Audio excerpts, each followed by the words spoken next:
The second most important characteristic of a good seller is the ability to separate the practical from the impractical. When I first started selling, I had this one client who was adamant that he wanted to sell his house himself. He didn't want to use an agent. He said he could do it all himself. He said, "No, no, no, I don't need a stager. You were right. It does look better." And sometimes those sellers just want to hear those things, and other times they need to experience those things before they actually believe that they are real. So good sellers are able to separate the practical from the impractical, and they know when to educate their clients on what is practical and what is not. Then I said, "So if we made this room look better, do you think we should make the other rooms look better too?" He says, "Yeah, of course." So I said, "Then you need to stage the whole house." He ends up staging the whole house, and in the end, he got more money than he would have if he just listed the house as is with the agent.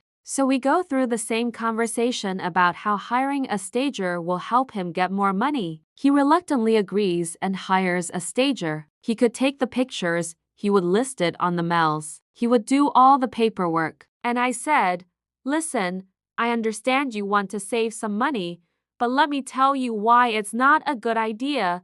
He said, "No, no, no, I'm going to do it." So I said, "Okay, let's talk about what's important to you. What's the most important thing in this transaction?" He says, "Well, I want to get the most amount of money I can for my house."